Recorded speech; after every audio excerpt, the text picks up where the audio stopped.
എല്ലാവർക്കും ഓണാഘോഷം. പക്ഷെ ഒരു കാര്യം, ആഘോഷിച്ച് ഈ റോഡിൽ കിടക്കാതെ കടത്തുന്നേം കിടക്കാതെ എന്റെ പൊന്ന് സഹോദരങ്ങളെ അങ്ങ് വീട്ടിൽ ചെന്ന് കിടക്കണം കേട്ടോ. എന്റെ മത്തങ്ങ ഉണ്ട്, സർവ്വ സാധനങ്ങളും ഉണ്ട് നമ്മുടെ.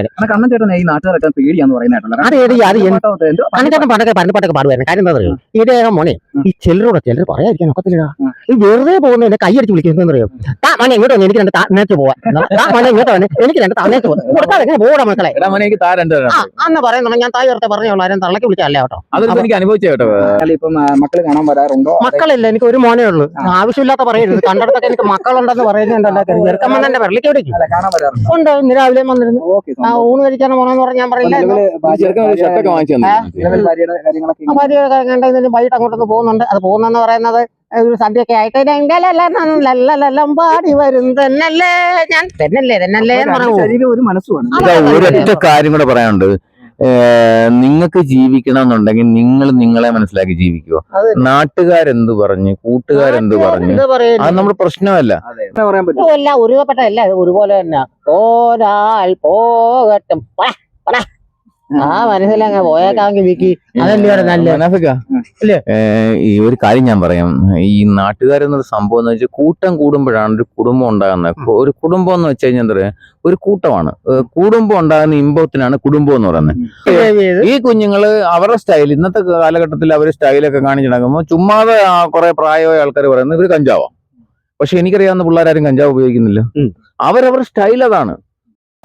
ഒക്കോ അപ്പന് എത്തി കിടന്നെന്ന് പറഞ്ഞു കഴിഞ്ഞാൽ തട്ട കയറാതിരിക്കാനൊക്കെ പറ്റില്ല. ആശാന്റെ പണിക്കട എന്നാണ് ആ വർക്ക്ഷോപ്പിന്റെ പേര്. ആശാന്റെ പണിക്കട. വളരെ വ്യക്തമായിട്ട് പറഞ്ഞോടാ. ആശാന്റെ പണിക്കട തെറ്റിദ്ധരിക്കരുതായിരുന്നു കേട്ടോ. നമ്മള് പാവാ, കാലഘട്ടമാ. ശരിയാ.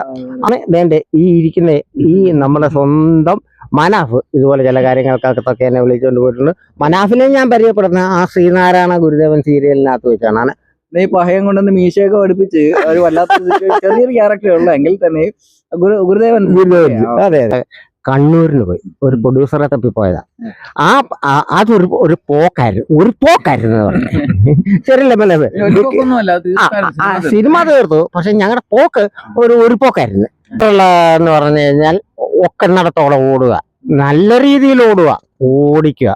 നമ്മൾ എല്ലാവർക്കും പറയാനുള്ള, നമ്മളതിന് ആരെ പേടിക്കണം, എന്തിനു പേടിക്കണം, ഉള്ളവർക്ക് ആർക്കും ഒന്നും കൊടുക്കാനില്ല. ഞാൻ എന്റെ അടി ഇപ്പം കൂടുതലുണ്ട്. ഇല്ല, അടിയൊക്കെ ഇച്ചിരി കുറച്ച് വെച്ചേ. പ്രിയപ്പെട്ട നമസ്കാരം. DK പ്രൊഡക്ഷന്റെ മറ്റൊരു എപ്പിസോഡിലേക്ക് പ്രിയപ്പെട്ട പ്രേക്ഷകർക്ക് സ്വാഗതം. അപ്പൊ ഇന്ന് തിരുവോണമാണ്. തിരുവോണമായിട്ട് നമ്മൾ 2 വ്യക്തികളെ പരിചയപ്പെടുത്തുകയാണ്. അതായത് എന്റെ കൂടെ ഏകദേശം ഒരു 15 വർഷത്തോളം നിൽക്കുന്ന എന്റെ പ്രിയപ്പെട്ട ചേട്ടനാണ് കണ്ണൻ ഏവൂർ. ഓക്കെ, കലാകാരനാണ്. ഒരു വ്യത്യസ്തമായ ഒരു ജീവിതം നമ്മളെ നിങ്ങളുമായിട്ട് ഷെയർ ചെയ്യാൻ വേണ്ടിയിട്ടാണ് ഇന്ന് നമ്മൾ ഇങ്ങനെ ഒരു സംഭവം.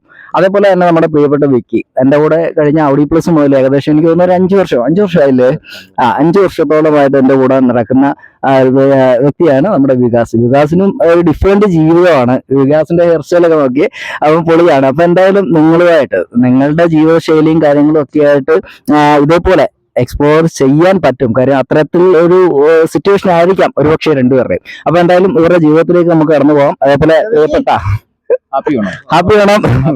ഓക്കെ, അപ്പൊ എന്തായാലും പ്രിയപ്പെട്ട കണ്ണൻ ചേട്ടന്റെ വാർത്തയിലേക്ക് ആദ്യം പോവാം. എന്താണ് കണ്ണൻ ചേട്ടന് പറയാനുള്ളത് എന്ന്, അദ്ദേഹത്തിന്റെ ലൈഫ്, കടന്നു വന്ന ജീവിത രീതികൾ, കലയിലേക്ക് വരാനുണ്ടായ കാരണങ്ങൾ, അതേപോലെ തന്നെ ഇപ്പോഴത്തെ ലൈഫ്, ഇനി മുന്നോട്ടുള്ള ലൈഫ്. അപ്പം കണ്ണൻ ചേട്ടാ, നമ്മുടെ പ്രിയപ്പെട്ട പ്രേക്ഷകർക്കായിട്ട്. പ്രിയപ്പെട്ട പ്രേക്ഷകരെ നമസ്കാരം. ഇത് എന്റെ കുഞ്ഞനിയൻ. ഇവന്റെ കൂടെ പണ്ട് നമ്മുടെ ഈ DVD ഒക്കെ ഇറങ്ങിയ സമയമുണ്ടല്ലോ, ആ സമയം മുതലേ എന്നെ വിളിച്ചുകൊണ്ട് പോവുകയും ക്യാമറയുടെ മുമ്പിൽ എന്നെ ഒന്ന് നിർത്തുക അവര് വലിയ നിർബന്ധമായിരുന്നു. അത് ഇപ്പോഴും തുടരുന്നു. അതിൽ എനിക്ക് ഏറ്റവും വലിയ സന്തോഷം തന്നെയല്ല, അഭിമാനമുണ്ട്. ഈ കണ്ണൻ ചേട്ടൻ, എല്ലാരും കണ്ണൻ ചേട്ടാന്നാ വിളിക്കുന്നത്. കണ്ണൻ ചേട്ടാന്ന് വിളിക്കുന്നു. ശരിയാ, കണ്ണൻ ചേട്ടനാ. ഞാൻ ഏകദേശം ഒരു വർഷങ്ങളായിട്ട് സിനിമയുടെ പിന്നാമ്പുറത്തൊക്കെ ഉണ്ടായിരുന്നു കേട്ടോ. പിന്നാമ്പുറത്തെന്ന് പറഞ്ഞാൽ പല മുഖം കാണിക്കാനുള്ള സംവിധാനത്തിലല്ലായിരുന്നു, പുറകിലായിരുന്നു. പിന്നീട് ഞാന് ഒന്ന് അപ്രത്യക്ഷമായത് നമ്മുടെ ബന്ധുക്കൾ ശത്രുക്കൾ എന്ന് പറയുന്ന സിനിമ ഉണ്ടല്ലോ, സാക്ഷാൽ ഞങ്ങളുടെ നാട്ടുകാരനായ ശ്രീമാരൻ തമ്പിച്ചേട്ടൻ്റെ സിനിമയിൽ അതിൻ്റെ ലൊക്കേഷനിൽ നിന്ന് ചുരുക്കി പറഞ്ഞാൽ ലൊക്കേഷനിൽ നിന്ന് പുറത്തായെന്ന് പറഞ്ഞാൽ അദ്ദേഹം പറഞ്ഞു ഒന്നുകിൽ നീ ഇവിടെ നിൽക്കി ഇല്ലെങ്കിൽ നാളെ രാവിലെ സ്ഥലം വിട്ടോണമെന്ന്. അല്ല അന്നേ എനിക്കൊരു നെയ്യാർലങ്കര കവലയിലൊരു കാസറ്റ് കോപ്പിങ് സെന്ററും ഇലക്ട്രോണിക്സ്, നമ്മളൊരു ഇലക്ട്രോണിക്സുകാരനാണ് കേട്ടോ, ഡിപ്ലോമ ഒക്കെ പഠിച്ചാണേ. പഴയ നമ്മുടെ ടി വി, ഈ പഴയ ടി വി ഉള്ള പിക്ചർ ട്യൂബ് ഉള്ള ടി വി ഉള്ള കാര്യം ഇപ്പൊ എല്ലാം LED TV LCD TV ഒക്കെ അല്ലേ. അതിനൊന്നും അത്ര ആയുസും കുറവാ. അപ്പൊ ഇപ്പൊ നമ്മൾ തട്ടിമുട്ടിയൊക്കെ ഇച്ചിരിയൊക്കെ കുത്തിപ്പറിയൊക്കെ ആയിട്ട് നടക്കുന്നുണ്ട്. പിന്നെ എന്റെ പ്രധാനപ്പെട്ട പരിപാടി സ്വല്പം കൃഷിയാണ്. നമ്മളിപ്പോ ഈ ഇരിക്കുന്ന സ്ഥലത്ത് എന്റെ കൃഷി സ്ഥലത്താണ്. കണ്ടില്ലേ നമ്മുടെ പാവലും ഒക്കെ ഇരിക്കുന്നുണ്ടല്ലേ, പാവയ്ക്കത്തോട്ടത്തില്ലേ. ആയി വരുന്നേ ഉള്ളു കേട്ടോ. ആ പാവലുണ്ട്, പച്ചക്കറി, ഒരുവിധപ്പെട്ട എല്ലാ പച്ചക്കറി വിളകളും വിഷം തളിക്കാത്തത് നമ്മുടെ കൈവശമുണ്ട്. പിന്നെ ഞങ്ങൾക്കൊരു വിത്ത് ബാങ്ക് ഉണ്ട്. വിത്ത് ബാങ്കിന് വേണ്ടിയിട്ട് വിത്തുകൾ നമ്മൾ ഒരു കവർ അയച്ചു തന്നു കഴിഞ്ഞാൽ അവർക്ക് ഫ്രീ ആയിട്ട് വിത്തുകൾ അയച്ചു കൊടുക്കും. പക്ഷെ അവരുടെ ഒരു നിർബന്ധം നമുക്ക് കൃഷി ചെയ്തിട്ട് കുറച്ച് വിത്തുകൾ തിരിച്ചു വരണം നമുക്ക് വിത്ത് ബാങ്കിന്, എങ്കിലേ കൂടുതൽ ആൾക്കാരിൽ എത്തിക്കാനൊക്കത്തുള്ളൂ. അപ്പൊ ഈ കണ്ണൻചേട്ടൻ ഈ കലാജീവിതത്തിലോട്ട് ഇറങ്ങാനുള്ള സിറ്റുവേഷൻ, കലാജീവിതത്തിലേക്ക് ഞാൻ ഇറങ്ങാൻ നിമിത്തമായത് എന്റെ ഒരു സുഹൃത്താണ്. എന്റെ ഒരു സുഹൃത്ത് പേര് അദ്ദേഹത്തിന്റെ ഞാൻ പറയാൻ, അദ്ദേഹം പ്രശസ്തനൊന്നുമല്ല, അപ്രശസ്തനായ ഒരു വ്യക്തിയാണ്. എനിക്കന്ന് കാറിനൊപ്പം 2 ഓട്ടോറിക്ഷ ഉണ്ടായിരുന്നു. അപ്പൊ ആ ഓട്ടോറിക്ഷയില് അതിലൊരാളുടെ ഒരു നാടകത്തിന് വേണ്ടിയിട്ട് രാത്രി റിഹേഴ്സലിന് കൊണ്ടുപോകണം. അപ്പൊ അതിന് എന്റെ വീടിനടുത്ത് തന്നെയുള്ള അവന് ഓട്ടോറിക്ഷയിൽ ലോറിയൊക്കെ ഉണ്ട്. അവന് ഓട്ടോ കൊണ്ടുപോയാൽ പറഞ്ഞാൽ ഒക്കത്തില്ല. അപ്പം അന്നത്തെ സമയല്ലേ ഈ നമ്മള് ഇച്ചിരി ചെറുപ്പമുള്ള സമയം, ഇച്ചിരി ചെറുപ്പം. ആ സമയത്ത് നമുക്ക് ഈ നാടകത്തിന്റെ ഇതിന്റെയൊക്കെ ഉണ്ട്. കാരണം കലാപരമായിട്ട് ഒരു കുടുംബ പശ്ചാത്തലം എനിക്കുണ്ട്. എൻ്റെ അച്ഛൻ റിട്ടയർഡ് അധ്യാപകനായിരുന്നു. 2-3 കഥകൾ എഴുതിയിട്ടുണ്ട്. ഏവൂർ ക്ഷേത്രത്തിന്റെ ഒരു പാട്ട് എഴുതിയിട്ടുണ്ട്. അതിന് സംഗീതം പറഞ്ഞ് നമ്മളെ മഹാനായ കെ രാഘവൻ മാഷായിരുന്നു.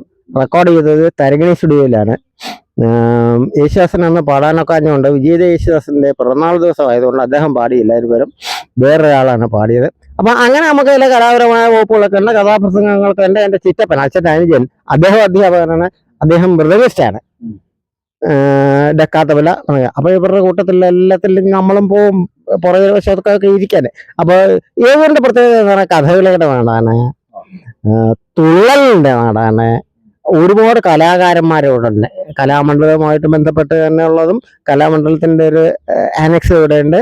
അപ്പൊ ഇതിന്റെ ഒക്കെ കാര്യങ്ങളിൽ ഞാൻ കൊച്ചിലോട്ട് പോയിട്ടുള്ളത് അച്ഛൻ്റെ കൂടെയൊക്കെ ഈ പോയി ഞങ്ങളുടെ ക്ഷേത്രത്തിലെ ഈ ഗീത ക്ലാസ്സുകളൊക്കെ നടക്കുന്നത്. അപ്പൊ ഈ കഥകളൊക്കെ കേൾക്കാനായിട്ട് അന്ന് അവിടെ പോവായിരുന്നു. അങ്ങനെയാണ് നമ്മുടെ കലാജീവിതത്തിലേക്ക് വന്നത്. കലാജീവിതത്തിലേക്ക് വരുമ്പം ഞാൻ പറഞ്ഞോട്ടെ, ഈ പറഞ്ഞ നാടകത്തിന്റെ റിഹേഴ്സലിന് പോകുന്ന പയ്യൻ എന്നെ കൊണ്ടുപോയി, ഞാൻ അവിടെ നിന്നെല്ലാം കേൾക്കും.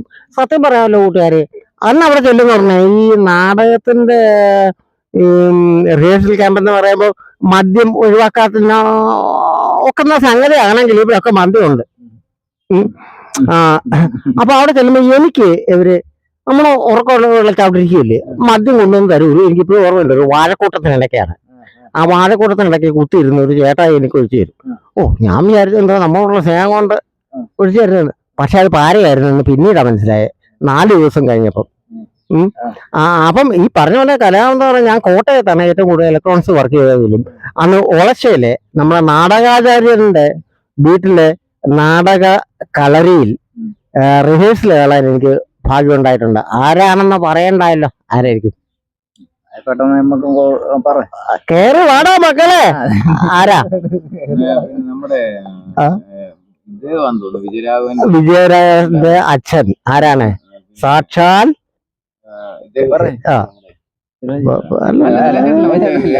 രാഘവൻ ചേട്ടൻ, വിജയരാഘവന്റെ അച്ഛന് മറ്റേ പറയട്ടെ, ഒഴുക്കി പറ. പ്രശസ്തനായ അദ്ദേഹം തന്നെ നമുക്ക് പിന്നെ പറയാം. അപ്പൊ അവിടെ കാണാൻ പറ്റുന്നുണ്ട്. അപ്പം ഞാൻ അവിടെ ചെന്ന് കഴിഞ്ഞപ്പം 7ാമത്തെ ദിവസം നാടകത്തിന്റെ ഫസ്റ്റ് എൻ പിള്ള ചേട്ടൻ, എൻ പിള്ള ചേട്ടൻ അന്ന് മാർത്താണ്ഡവർമ്മയുടെ റിഹേഴ്സൽ നടക്കുന്ന സമയമാണ്. മാർത്താണ്ഡവർമ്മ നാടകത്തിന്റെ റിഹേഴ്സൽ നടക്കുന്ന സമയമായിരുന്നു. അപ്പം ഈ ഞാനീ പോയ നാടകത്തിന്റെ റിഹേഴ്സൽ സമയത്ത് 7ാമത്തെ ദിവസം നാടകത്തിന്റെ അരങ്ങേറ്റം. ഞങ്ങളുടെ നാട്ടിൽ ഒരു 5-6 കിലോമീറ്റർ അപ്പുറത്തുള്ള ഒരു കോളനിയിലാണ്. ആ കോളനി എന്ന് പറഞ്ഞാൽ അതിപ്രശസ്തമായ കോളനിയാണ്. നാടകം പൊളിക്കാൻ നടുവിന് ചവിട്ട് കൊണ്ടുകൊണ്ടേ വരത്തുള്ളൂ. ചേർത്ത് പ്രാസത്തിൽ പറഞ്ഞാണ് കേട്ടോ കൂട്ടുകാർ. നടുവിന് ചവിട്ട് കൊണ്ടുകൊണ്ടേ വരത്തുള്ളൂ. അപ്പോൾ പോസ്റ്ററൊക്കെ അടിക്കണമെന്നൊക്കെ പറഞ്ഞപ്പോൾ എൻ്റെ ഫോട്ടോ എടുക്കുന്നത് എൻ്റെ ഫോട്ടോ എടുക്കുന്നത് ചേട്ടൻ നാളെ തൊട്ട് റിഹേഴ്സൽ പങ്കെടുക്കണം. നമ്മൾ എന്തിന് രാവൻ വന്ന് എന്നെ കൊണ്ടുപോയാൻ വന്ന് എൻ്റെ കാല് പിടിച്ച് പൊന്ന് കണ്ണൻ ചേട്ടനെ ഉദ്ദേശിച്ചുകൊണ്ടാണ് ഞാൻ വന്നത്. കണ്ണൻ ചേട്ടന് അപ്പൊ കുറെ അവന്റെ കൂടെ പോയിരുന്ന് കേട്ട് കുറെ ഡയലോഗ്സ് ഒക്കെ നമ്മൾ ഹൃദയമാക്കി വെച്ചിട്ടുണ്ട്. കഴിച്ചിട്ട് ഇറക്കാനും വയ്യ, പിന്നെന്തോടാ വിക്കി ബാക്കി മധുരിച്ചിട്ട് ഉപ്പാനും വയ്യ ഒക്കോ. അപ്പം എത്ര കിടന്നെന്ന് പറഞ്ഞു കഴിഞ്ഞാൽ തട്ട കയറാതിരിക്കാനൊക്കെ പറ്റില്ല. നമ്മളെ വിക്കിയുടെ വിശേഷം വേണം പ്രേക്ഷകർക്ക്. നമ്മൾ ലാഗ് അടിച്ച് പോയിക്കുമ്പോഴത്തേക്ക് അവർക്ക് ബുദ്ധിമുട്ട്. നമുക്ക് പറയാനുള്ളത് നിലവില് കണ്ണൻ ചേട്ടൻ എത്ര പ്രോഗ്രാം, അതായത് എത്രാമത്തെ വയസ്സിൽ ഇറങ്ങി, വളരെ ചുരുക്കി എത്രാമത്തെ വയസ്സിൽ നമ്മുടെ ഈ കലയിലോട്ട് ഇറങ്ങി ഞാൻ കാര്യങ്ങൾ ചെയ്തിട്ടുണ്ട്? ഈ കലയിലോട്ട് ഇറങ്ങിയെന്ന് പറഞ്ഞ PDC സമയത്ത് തൊട്ട് ഞാനൊരു സിനിമ മുഖം കാണിച്ച്, സിനിമയുടെ പേര് ഞാൻ ഓർക്കുന്നില്ല. സാക്ഷാൽ M കൃഷ്ണൻ നായരാണ് എന്നെ ഒന്ന് ക്യാമറയുടെ മുമ്പിൽ പിടിച്ചു നിർത്തിയത്. ആരായിരുന്നു അതിനകത്ത് അഭിനേതാവ്? അതിനകത്ത് അഭിനേതാക്കൾ അന്നത്തെ നമ്മൾ അശോകനെ അവരൊക്കെ കൂടെയുള്ള ഒരു സിനിമയായിരുന്നു, കുടുംബ സിനിമ. അശോകന്റെ നാട് എന്റെ അടുത്താ. അത്രയും അങ്ങോട്ട് അണ്ണൻ ഇറങ്ങി ചെല്ലുന്നതിന്റെ പേരിൽ അതുകൊണ്ടാണ്. അല്ല സുഹൃത്തുക്കളെ, ഞാൻ ഇപ്പോഴും ഒരു ക്യാമറയുടെ മുമ്പിൽ ചെന്നാൽ ക്യാമറാമാനെയും ക്യാമറയെയും ഞാൻ തൊട്ട് വീഴത്തില്ല. കാരണം ഞാൻ യാദൃശ്ചികമായിട്ട് ക്യാമറയുടെ മുമ്പിൽ വന്നവനായതുകൊണ്ട്. മനസ്സിലായോ? ഞാനത് എന്റെ ഒരു ശീലമായിപ്പോയി. എന്തോ ചൊട്ടയിലെ ചില ചുള്ളല്ലേ നമ്മൾ പറയുന്നേ. അങ്ങനെ ഇരിക്കട്ടെ. അപ്പം പിന്നീട് ഞാൻ വന്ന് പിന്നെ എന്റെ പറയട്ടെ മനാഫേ, പിന്നീട് ഞാൻ വന്ന് എനിക്ക് സ്ഥലം ഇച്ചിരി പ്രേമബന്ധമൊക്കെ ഉണ്ടായിരുന്നേ.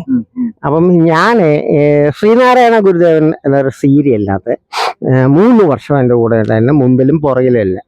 അതിനകത്ത് അഭിനയിക്കുമ്പോൾ അതിനകത്ത് സഹസംവിധായകന്റെ ഒരു സിനിമ ഉണ്ടായിരുന്നു. ആ സിനിമ എന്ന് പറഞ്ഞു കഴിഞ്ഞാൽ അതിന്റെ പേര് കേട്ടാൽ നിങ്ങൾ ഓർക്കും. എനിക്ക് ആദ്യമായിട്ട് നല്ലൊരു പ്രതിഫലം കിട്ടുന്നത്, റെമ്യൂമറേഷൻ കിട്ടുന്നത് ആ ഫിലിമിൽ നിന്നാണ്. 68,000 രൂപ എനിക്ക് റെമ്യൂമറേഷൻ കിട്ടി. തൃശ്ശൂരായിരുന്നു ഷൂട്ടിങ്. അപ്പം പക്ഷെ സിനിമ പുറത്തിറങ്ങിയില്ല. എൻ്റെ പ്രൊഡ്യൂസറും എല്ലാം കൂടെ വിഷയങ്ങളായിട്ടുണ്ട്. ആ പടത്തിന്റെ പേരെന്താന്ന് നിങ്ങൾ കേട്ടോണം. അത് പറഞ്ഞാൽ എൻ്റെ ജീവിതമായിട്ട് ബന്ധപ്പെട്ട് വരും.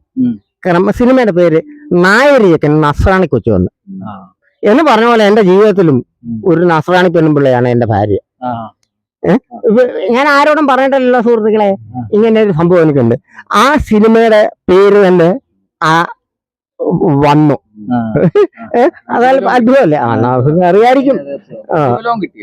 അതിനകത്ത് പ്രതിഫലം 68,000 രൂപ എനിക്ക് കിട്ടി. ഞാൻ സ്വപ്നത്തിൽ പോലും വിചാരിച്ചതല്ല ആ പ്രതിഫലം.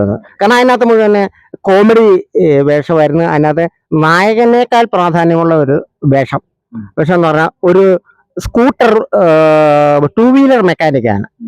എനിക്കിപ്പോഴും ഓർമ്മയുണ്ട്. രാമറ കോളേജിന്റെ ഓപ്പോസിറ്റിൽ ഒരു സെറ്റ് ഇട്ടിട്ടുണ്ട്. ആശാന്റെ പണിക്കട എന്നാണ് ആ വർക്ക്ഷോപ്പിന്റെ പേര്. ആശാന്റെ പണിക്കട. വളരെ വ്യക്തമായിട്ട് പറഞ്ഞോടാ. ആശാന്റെ പണിക്കട തെറ്റിദ്ധരിക്കരുതായിരുന്നു കേട്ടോ. നമ്മള് പാവാ, കാലഘട്ടമാ. ശരിയാ. അപ്പൊ ഈ ആശാന്റെ കയ്യിൽ എപ്പോഴും ഒരു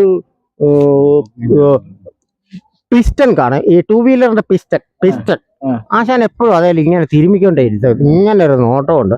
ശ്രദ്ധിച്ചത് കാണുന്നുണ്ടായിരിക്കും കൂട്ടുകാരെ. എന്റെ പ്രൊഫൈൽ പിക്ചറിനകത്ത് ഒരു മുസ്ലിം തൊപ്പിയൊക്കെ ചെന്നാൽ ഇങ്ങനെ നോക്കുന്ന ഒരു നോട്ടോ, ഒളികണ്ണിട്ട് നോക്കുന്ന കണ്ണൻ. എന്റെ പ്രൊഫൈൽ പിക്ചർ ഇപ്പോൾ ഞാൻ മാറ്റിയിട്ടില്ല. അപ്പം അതിനകത്ത് ഈ പിക്കാസ് ആശാൻ എന്നാണ് കോളേജിലെ കുട്ടികൾ എന്നെ കളിയാക്കി വിളിക്കുന്നത്. പിക്കാസ് ആശാൻ, പിസ്റ്റൺ ആശാൻ, പിക്കാസ് അല്ല പിസ്റ്റൺ ആശാൻ. ആശാന്റെ കയ്യിൽ എപ്പോഴും പിസ്റ്റൺ ഉണ്ട്. ആശാൻ പിസ്റ്റൺ തുമ്മിക്കൊണ്ടിരിക്കും. കോളേജിലേക്ക് വരുന്ന പെൺകുട്ടികളൊന്നും ആശാൻ നോക്കത്തില്ല. കാരണം വളരെ ഡീസന്റ്. പക്ഷെ കോളേജിൽ പോയ വനിതാ ലെക്ചറർമാരെ ആശാൻ നോക്കും. അത് ആശാന്റെ ഒരു വീക്ക്നെസ് കേട്ടോ. അപ്പം ആശാൻ അതിനകത്ത് അങ്ങനെ പോയി. പിന്നീട് വന്ന് വേണ്ടേ ഈ ഇരിക്കുന്ന ഈ നമ്മുടെ സ്വന്തം മനാഫ് ഇതുപോലെ ചില കാര്യങ്ങൾക്കകത്തൊക്കെ എന്നെ വിളിച്ചുകൊണ്ട് പോയിട്ടുണ്ട്. മനാഫിനെ ഞാൻ പരിചയപ്പെടുന്ന ആ ശ്രീനാരായണ ഗുരുദേവൻ സീരിയലിനകത്ത് വെച്ചാണ്. നീ പഹയം കൊണ്ടുവന്ന് മീശയൊക്കെ പഠിപ്പിച്ച് ഒരു വല്ലാത്ത ചെറിയൊരു ക്യാരക്ടർ ഉള്ള എങ്കിൽ തന്നെ ഗുരുദേവൻ. അതെ അതെ. അപ്പൊ അങ്ങനെ ആദ്യമായിട്ട് ഒരു 15 വർഷം മുന്നേ ഉള്ള ഒരു ചരിത്രമാണ്. അപ്പൊ അങ്ങനെയാണ് കണ്ണൻ ചേട്ടനെ പരിചയപ്പെടുന്നത്. നമ്മൾ ഇത്രയും നാള് ഒരു സാധാരണപ്പെട്ട വലിയ സെലിബ്രേറ്റിംഗ് കാര്യങ്ങളും ഇല്ല. പക്ഷെ നമ്മളൊരു വ്യക്തിയെ പരിചയപ്പെട്ട ഒരു ചേട്ടന്റെയും അല്ലെങ്കിൽ ഒരു അച്ഛന്റെയും അല്ലെങ്കിൽ ഫ്രണ്ട്സിന്റെ ഒക്കെ സ്ഥാനത്ത് നിൽക്കാൻ പറ്റിയ ഒരു ചേട്ടനായിട്ടാണ് കണ്ണൻ ചേട്ടൻ ഇത്രയും നാള് നമ്മൾ കൊണ്ടുനടക്കുന്നതാണ്. അപ്പൊ പലരും ചോദിച്ചു എന്തിനാണ് ഏക്കളവനെ കൊണ്ടു നടക്കുന്നത്. കാര്യം നമുക്കെന്ന് പറയുമ്പോഴത്തേക്കിന് ഒരുപാട് കാര്യങ്ങൾ ഈ പക്വതയുള്ള ആൾക്കാരിൽ നിന്ന് നമുക്ക് ഷെയർ ചെയ്യും. കാര്യം നമ്മുടെ പല പല അപകടങ്ങളും അല്ലെങ്കിൽ വിജ്ഞാനങ്ങളും നമുക്ക് പറഞ്ഞു തരുന്ന ഒരു സമ്പ്രദായം. അപ്പൊ അതുകൊണ്ട് തീർച്ചയായിട്ടും കണ്ണൻ ചേട്ടൻ ഒരുപാട് ലൈഫിലെ കാര്യങ്ങളുണ്ട്. ഒരുപാട് കാര്യങ്ങൾ സാഹിത്യപരമായിട്ടും പുള്ളിക്ക് അറിയാൻ പറ്റും. അപ്പൊ നിസ്സാരമായിട്ട് നമ്മൾ ആരെയും കാണാൻ പാടില്ല.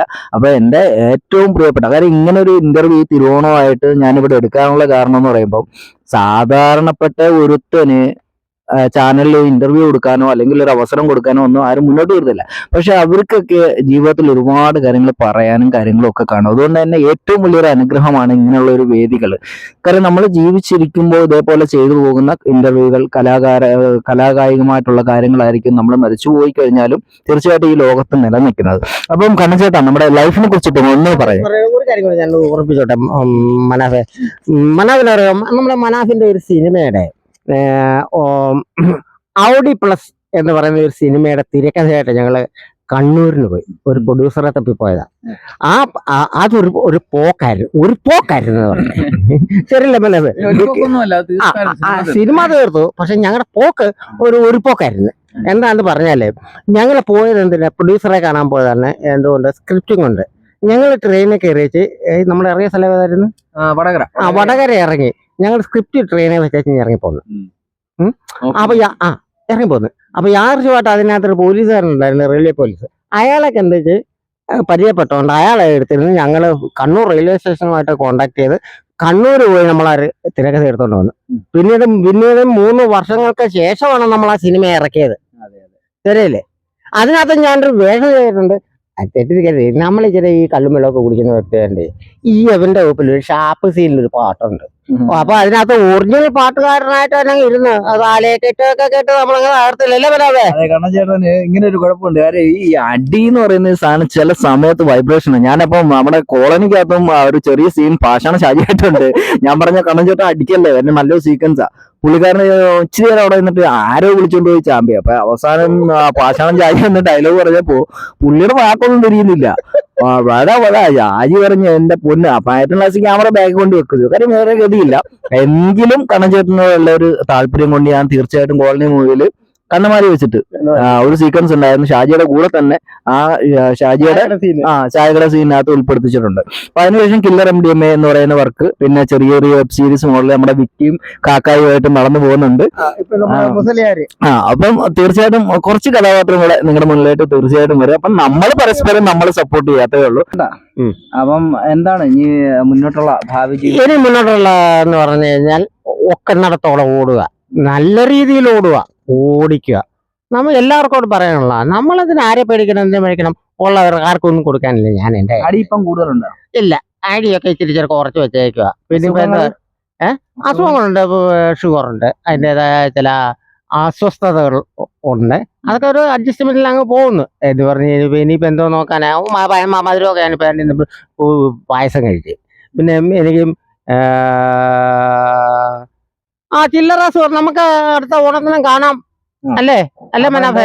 കണ്ണൻ, ഏവൂർ കണ്ണൻ എന്ന് പറഞ്ഞ ഒരു അഭിമാനം. ഏവൂർ കണ്ണൻ നമ്മുടെ ഒരു ആനയുണ്ട് ഏവൂർ അമ്പലത്തിൽ കേട്ടോ. അത് മഹാ കുഴപ്പക്കാരനാ. അതുപോലെ നമ്മളെന്ന് പറയരുത്. ഈ ഏവൂർ അമ്പലത്തില് അതിന്റെ ഉത്സവം കാര്യങ്ങളൊക്കെ എപ്പോഴാണ്? ജനുവരിയിലാണ് ഉത്സവം. നമുക്ക് ഉത്സവമായിട്ട് ബന്ധപ്പെട്ട് നമുക്ക് ഒരു വീഡിയോ ഒക്കെ എടുക്കാം അല്ലേ? ഉത്സവം ഏവൂർ അമ്പലത്തിലെ ഉത്സവമൊക്കെ ആകുമ്പോഴത്തേക്കിന് എന്തായാലും വരിക. കണ്ണൻ ഏവൂർ എന്ന് പറഞ്ഞ ഒരു കലാകാരനും ഒരു മനുഷ്യനും. അപ്പം എല്ലാരും തന്നെ നമ്മുടെ മുസലിയാരെ കാണണേ. അതേപോലെ തന്നെ സീരീസിൽ കള്ളനും കപ്പലും എന്നാണ് അതിന്റെ പേര്. അതിന്റെ ഡീറ്റെയിൽസ്, അതിന്റെ ലിങ്ക് മനാഫ് ഈ വീഡിയോയുടെ താഴത്തെ ഇതിനകത്തിടും.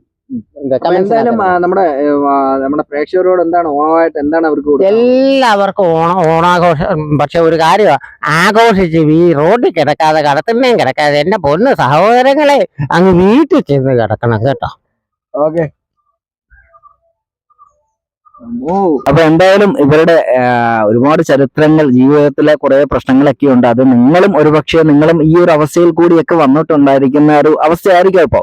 അപ്പൊ എന്തായാലും ഈ ഒരു ചെറിയ കൂട്ടായ്മയിൽ നല്ലൊരു തിരുവോണ ആശംസകൾ അറിയിച്ചുകൊണ്ട് തൽക്കാലം നമുക്ക് ഇതൊന്ന് വൈൻഡപ്പ് ചെയ്യാണ്. അപ്പൊ അടുത്തൊരു വീഡിയോ ആയിട്ട് വീണ്ടും കാണാം. ഇതേപോലെ നമ്മുടെ ചാനലിൽ കൂടി മൈ ലൈഫ് മൈ മൂവി, അതായത് എന്റെയും ബാക്കിയുള്ളവരുടെയും ജീവിതവും അവരുടെ സിനിമയും ഒക്കെ ആയിട്ട് തീർച്ചയായിട്ടും കടന്നു വരും. അപ്പൊ അടുത്തൊരു എപ്പിസോഡുമായിട്ട് കാണുന്നിടം വരെ കണഞ്ചടാ, ബൈ ബൈ.